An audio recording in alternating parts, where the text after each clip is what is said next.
Belsar bridge पे मौजूद है। हम जा रहे हैं जीटीबी हॉस्पिटल, जहां पर सत्य विजय पार्टी के मुकेश शर्मा जी ऑटो वालों की आवाज़ उठाने के लिए वहां जा रहे हैं। मौजूद हैं दिल्ली के दिलशाद गार्डन क्षेत्र के गुरु तेग बहादुर हॉस्पिटल के सामने, जिसे छोटे शब्दों में जीटीबी हॉस्पिटल कहा जाता है। ये जीटीबी हॉस्पिटल का पार्किंग एरिया है।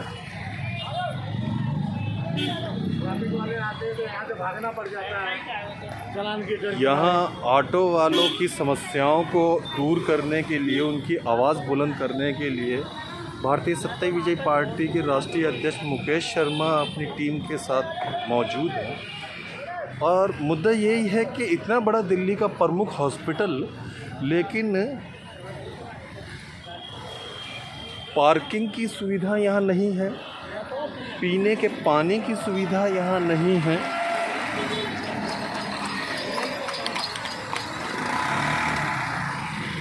और लेडी टॉयलेट्स भी यहाँ नहीं। बाहर जिसको जहाँ मिले उस हिसाब से बना दिया गया हॉस्पिटल है, तो जाहिर सी बात है मरीज़ और उनके तीमारदार तो आएंगे ही। ऐसे में ये सरकार का फ़र्ज़ है कि वो ऐसी जगह पर मूलभूत सुविधाएं प्रदान करें। दर्शकों का स्वागत है, देशवासियों का स्वागत है, भारतवासियों का स्वागत है। आज हम मौजूद हैं दिल्ली के दिलशाद गार्डन में गुरु तेग बहादुर हॉस्पिटल के ठीक सामने। यहाँ मौजूद है, यहाँ आज भारतीय सत्य विजय पार्टी के राष्ट्रीय अध्यक्ष मुकेश शर्मा जी यहाँ पर मौजूद हैं। मुकेश शर्मा जी के बारे में मैं बता दूं, राजनीतिक पार्टी स्थापित कर रहे हुए हैं वह, लेकिन बहुत ज़्यादा बेहतरीन इंसान है। दुखी इंसानों का दर्द समझने की उनमें बहुत क्षमता है। गरीबों के मसीहा हैं। कहीं पर भी, किस देश के किसी भी राज्य में, किसी भी जगह कोई भी झुंड, समुदाय, लोग, इंसान उनको मदद के लिए पुकारें या अपनी परेशानी को बताएं, तो भले आदमी तुरंत ही अपनी कार से या ट्रेन पकड़ के वहाँ पे पहले मौजूद होते हैं। कहीं राजस्थान जाना हो दुखियारों का दुख दूर करने, या गुजरात में, कहीं पर भी आज वो मौजूद है। इसी परेशानी को समझने के लिए दिल्ली के दिलशाद गार्डन क्षेत्र में गुरु तेग बहादुर हॉस्पिटल के सम्मुख जो बहुत सारे ऑटो वाले हैं, उनकी तकलीफ़ों को सुनने और दूर करने के उद्देश्य से आए हुए हैं। उद्देश्य से आपको यहाँ पर मौजूद होना हुआ, इस विषय में कृपया बताइए। जी, मैं आपके सबसे पहले नमस्कार करना चाहूँगा और अपनी पहचान भी बता देता हूँ कि मैं मुकेश शर्मा, भारतीय सत्य विजय पार्टी संस्थापक एवं राष्ट्रीय अध्यक्ष। मैं समस्त देशवासियों को ये बताना चाहता हूँ कि भारतीय सत्य विजय पार्टी उन लोगों की आवाज़ है जिनकी आवाज़ कोई सुनता नहीं है। विशेष रूप से ये भारतीय सत्य विजय पार्टी कमज़ोर वर्ग की आवाज़ को उठाती है। यहाँ से कई लोगों की शिकायतें गई हमारे कार्यालय पे कि जी ऑटो वालों को भी परेशान किया जाता है, और जो हॉस्पिटल है यहाँ पे कोई पार्किंग नहीं है। उसमें क्या होता है, जैसे कोई पेशेंट लेके आता है, वो अगर कार यहाँ कहीं खड़ी कर जाए तो एमसीडी वाले उठा ले जाते हैं, या फिर ट्रैफिक वाले चालान काट जाते हैं। तो ये बड़ी बड़ी समस्याएं, उन्हीं को लेके आज भारतीय सत्य विजय पार्टी ने लाइव होना स्वीकार किया और कहा कि क्यों ना जाके वारदात मौके पे ही जाके क्यों नहीं समस्या सुनी जाए। तो हमारे बीच में यहाँ पे त्रिवेल वाले सभी भाई लोग बैठे खड़े हैं। इनकी बड़ी समस्याएं हैं कि इनके यहाँ पे 100-200 रुपए कमा नहीं पाते हैं, कि इनके 10-10 हज़ार के चालान कट जाते हैं। ये गरीब लोग कहाँ से चालान भरें और कैसे चालान भरें? अब एक बार बताइए, घर से निकल इनको पता लगा कि अगर इन्होंने कहीं गाड़ी खड़ी कर दी और इनका ट्रैफिक वाले काट जाते हैं चालान, तो ये बच्चों को पालें या ट्रैफिक का चालान भरें? दिल्ली सरकार इस चीज़ की सुध नहीं लेती है। दिल्ली सरकार पंजाब की बात करती है, यूपी की बात करती है, उनसे दिल्ली नहीं संभरती। भारतीय सत्य विजय पार्टी दिल्ली सरकार से मांग करती है कि सभी ऑटो पार्किंग बनिए, सभी हॉस्पिटलों पे कार पार्किंग होनी चाहिए, सभी हॉस्पिटलों पे मोटरसाइकिलों की पार्किंग होनी चाहिए। एक गरीब आदमी मोटरसाइकिल पे अपने पेशेंट को लेके आता है, उसके पास इतना किराया नहीं है कि ओला लेके आए। वो क्या करता है, गाड़ी खड़ी करता है साइड में, और वो जाता है पेशेंट को लेने। पता लगता है कि एमसीडी वालों ने गाड़ी उठा ली, तो वो गाड़ी छुड़ाने जाता है तो उससे पैसे लिए जाते हैं। तो एक बार बताइए, सरकारी हॉस्पिटल में लाने का फ़ायदा क्या है उसका? अगर उससे मोटरसाइकिल छुड़ाने जाता है तो उससे वहाँ पे कर वसूला जाता है, तो वो कर भले भरे या अपने पेशेंट को देखे। तो दिल्ली सरकार लंबी लंबी बातें करती है, गरीबों की सुध नहीं लेते। इसीलिए आज हमारे बीच में हमारे थ्री व्हीलर भाई लोग खड़े हुए हैं, ये अपनी समस्या का जी। दिल्ली सरकार ये कह के, केजरीवाल सरकार ये कह के अपनी पीठ थपथपाती है कि जी ऑटो वालों ने हमें सत्ता में 2 बार सत्ता में आने में बड़ा सहयोग दिया, हम उनके लिए बहुत अच्छे नियम बनाते हैं, उनके लिए कई अच्छे फ़ायदे वगैरह की बात, हम ऑटो वाले के साथ में हैं। जहाँ सरकार ये कहती है हम ऑटो वालों के साथ में उनकी भलाई के लिए काम करते हैं, वहाँ आप बता रहे हैं कि इस जगह पे, जिस जगह पे है ऑटो वाला जो मुश्किल से 400 से 800 रुपये डेली कमा पाता है, आप बता रहे हैं वो परेशानी में। तो दिल्ली सरकार के उन वादों और उन कहने को क्या हुआ, पीठ थपथपाने को, जो कहते हैं हम ऑटो वालों के लिए हमने बड़े अच्छे कदम उठाए। ऐसा जी, जो दिल्ली सरकार है जी, दिल्ली सरकार की करनी और कथनी में फ़र्क है जी। कैमरों के आगे तो बहुत कुछ बोलते हैं जी, और कैमरों के पीछे होता है अत्याचार जनता पे जी। ये सत्ताधारी क्या करते हैं, कैमरों के आगे तो गरीबों के मसीहा बनना चाहते हैं जी, और जैसे कैमरों से हटते हैं फिर इनके जो सिस्टम है वो जाके इनकी खालों को उधेड़ते हैं, कभी चालान काटेंगे, कभी एमसीडी वाले गाड़ियां उठा लेंगे। बताओ ये गरीब क्या करें। तो जो दिल्ली सरकार है, इसकी करनी और कथनी में ज़मीन आसमान का फ़र्क है। कहते कुछ हैं और करते कुछ हैं। अगर ये अपनी बात पे सत्य होते और सही होते तो इतने हमारे भाई जो खड़े हुए अपनी समस्या लिए, ये क्यों यहाँ पे खड़े होते और क्यों हमारे लिए याद करते। आप लोग अपनी समस्या बताइए, क्या क्या समस्या है आपके साथ में।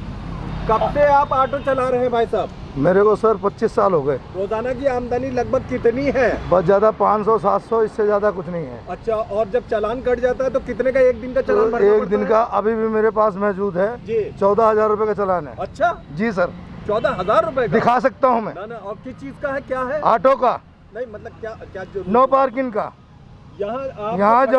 यहाँ हम खड़े होते हैं, ये मेरे बंधु हैं, हमारे बच्चों की तरफ देख के हमारे लिए के ऑटो स्टैंड लगाया जाए, ऑटो स्टैंड दिलाया जाए। आपकी बड़ी बड़ी कृपा होगी, धन्यवाद। क्या परेशानी है, कब से खड़े हो रहे हो यहाँ जीटीबी हॉस्पिटल के सामने? 25 साल हो गए।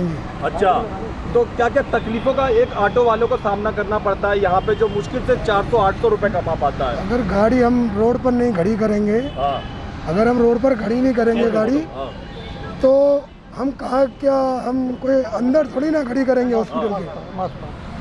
हॉस्पिटल के अंदर थोड़ी नहीं गाड़ी खड़ी करेंगे। यहाँ पे साइड में गाड़ी लगा लेते हैं गेट के इधर, तो कहते हैं जी नो पार्किंग है यहाँ पर। चालान हम 500, 700, 800 रुपये कमाने वाले 14,000 का चालान कहाँ से भरेंगे? 5 नंबर वाले रास्ते में रोक लेते हैं, वो कहते हैं यहाँ नो पार्किंग है, फलाना लाओ ढिगड़ा लाओ। उन्होंने कैमरे से फ़ोटो लिया और चालान घर भेज देते हैं। दूसरा, मेरा कहने का मतलब 25 साल तो मेरे को हो गए यहाँ ऑटो चलाते हुए, रह गई यहाँ तो कोई ऑटो स्टैंड नहीं है।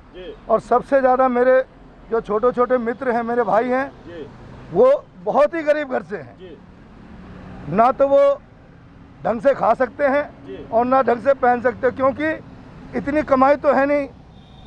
जो दिल्ली सरकार कहती है कि हम ऑटो वालों के साथ में बहुत कुछ किया, मैं तो कहते 1% भी कुछ नहीं करती है। आप कहीं भी जाके देखिए, उसी की सुनेगी दिल्ली सरकार जिसके पास नोट होंगे। जो सर पे मारेगा, जो सर पे उठा के धरेगा, उसकी सरकार सुनती है। हम गरीब आदमियों को कौन सुनेगा? कोई नहीं सुनता। तो मैं इतना कहना चाहता। क्या परेशानियों का सर परेशानी का, हमें एक तो ऑटो वालों को एक्चुअली इतनी नॉलेज होती नहीं है कि क्या गवर्नमेंट कानून ला रही है, क्या नहीं ला रही है। अभी हमको नहीं पता था कि नींबू के पीछे भी चालान है। नंबर प्लेट पे मेरा नींबू लगा हुआ था आगे, उसका मेरा कल चालान काट दिया है। मेरा एक फ्रेंड है, जैसे ही मेरा चालान काटा मेरे पीछे पीछे वो भी आया, उसकी नंबर प्लेट की ऊपर हेडलाइट लगी हुई थी फ्रंट पे, तो उसका भी उन्होंने चालान कर दिया है। कितने का दिया है? अब ये तो पता पड़े कि कितने का आएगा, कितने का नहीं आएगा।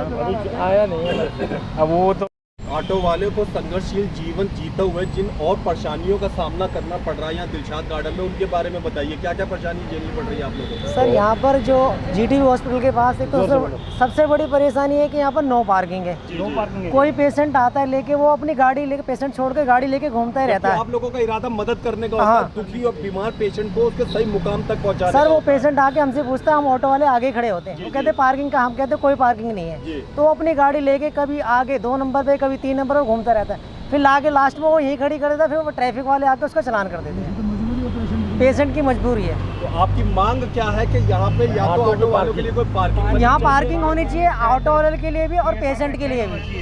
दिल्ली में मेरे ख्याल से ऐसे बहुत से हॉस्पिटल हैं जिनमें खास ऑटो वालों को ध्यान में रखते हुए या बैटरी वगैरह पार्किंग स्थल वगैरह बनाए गए हैं, यहाँ नहीं मौजूद है। सर यहाँ पर खाली यहाँ पर खाली स्टाफ पार्किंग है डॉक्टरों के लिए बस। अच्छा, बाकी आम आदमी के लिए, पेशेंट के लिए कोई पार्किंग नहीं है। आम आदमी ले जाएगा अपने मरीज या जीटीबी जैसे दिल्ली के सबसे बड़े और प्रमुख हॉस्पिटलों में से एक है, और सबसे बड़ी बात यह है कि सरकार ध्यान नहीं दे रही है। ये बड़ी हैरानी वाली बात है। हॉस्पिटलों में से एक हॉस्पिटल के अंदर पार्किंग में जो ऑथराइज पार्किंग होती है, चीज़ें चोरी हो रही हैं, उस पर क्या कहना चाहेंगे? ये मैं बताता हूँ, जो दिल्ली सरकार है इसके सिस्टम में कमी है और नियत में कमी है जी। अगर ये लोग पार्किंग बना दें जी, और पार्किंग पे एक सिक्योरिटी गार्ड बिठा दें जी, तो जो जैसे हमारे भाई ने इन्होंने जो समस्या बताई है, ये समस्या का समाधान हो सकता है क्योंकि वो जिम्मेदारी उस गार्ड की होगी। आज दिल्ली सरकार अपनी जिम्मेदारियों से पीछे हट रही है और कोई जिम्मेदारी नहीं उठा रही। ना तो कोई ऑटो पार्किंग दे रही है, ठीक है, ना कोई कारों की पार्किंग दे रही है, ना कोई मोटरसाइकिलों की पार्किंग दे रही है।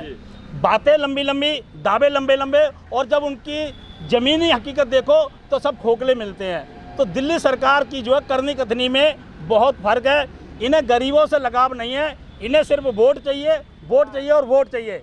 इनको वोट दे दो और बाकी कुछ नहीं चाहिए इन्हें सिवाय वोट के। इन्हें सिर्फ ये जो हमारे देश की जो सरकारें हैं, ये गरीब को पता है कब याद करती हैं, जब चुनाव आता है। चुनाव के बाद ये पूरे 4.5 साल तक सो जाती हैं। गरीब रोता रहता है, बिलखता रहता है, लेकिन गरीब की कोई सुनने वाला नहीं होता।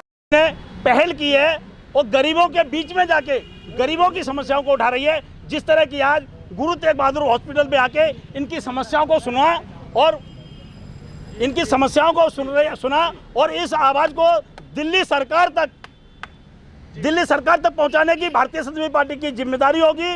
और अगर दिल्ली सरकार ऑटो पार्किंग नहीं देती है तो भारतीय समाजवादी पार्टी जीटीबी हॉस्पिटल में घोषणा करके जा रही है कि एक बहुत बड़ा आंदोलन होगा भारतीय समाजवादी पार्टी की ओर से। गरीब है जहां भारतीय समाजवादी पार्टी है वहां लोगों को इतनी ज्यादा परेशानियों का सामना करना पड़ रहा है। यहाँ पे विधायक जो दिल्ली सरकार के में से एक है, क्या कहना पसंद करेंगे आप? देखिए, सबसे बड़ी बात क्या है, इतनी गरीबों की दुर्गति हो रही है दिल्ली में और भारत में कि ये देखिए हॉस्पिटल में कहीं भी बाहर शौचालय नहीं बना हुआ है। यहाँ तक नहीं है कि आदमी बाथरूम कर सके। एक बात बताइए दिल्ली सरकार, केजरीवाल जी, आप कर क्या रहे हैं?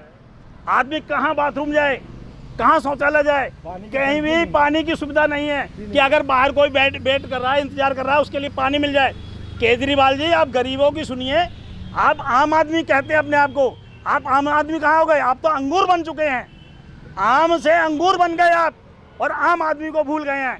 यहाँ पे कहीं भी ना कोई बाथरूम है, ना कोई पानी की सुविधा है, ना कोई कारों की सुविधा है, ना ऑटो रिक्शा की सुविधा है। आप कर क्या रहे हैं? एक बात ध्यान कर लीजिए केजरीवाल जी, ये वो भारतीय समाजवादी पार्टी है जिसने पानी के मुद्दे पे भैंस के आगे बीन बजवाया था। और आप उस न्यूज़ को याद कर लीजिए कि दोबारा कहीं भारतीय समाजवादी पार्टी। ये जीटीबी हॉस्पिटल का गेट नंबर 2 है, इसके सामने हम खड़े हैं।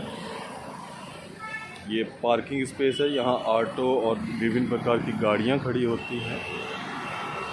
आज सत्य विजयी पार्टी के राष्ट्रीय अध्यक्ष मुकेश शर्मा इसी हॉस्पिटल और इसके आसपास में खड़े हुए ढेर सारे ऑटो वालों की ज्वलंत समस्या से जूझने के लिए, उसकी आवाज़ बुलंद करने के लिए यहाँ मौजूद है। ये जीटीबी हॉस्पिटल का गेट नंबर 2 है।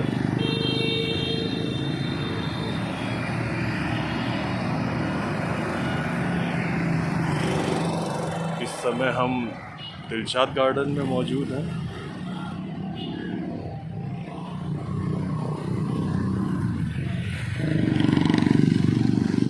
उसकी भारतीय समाजवादी पार्टी सुनेगी और सुनेगी और उसके लिए आखिरी दम तक लड़ेगी।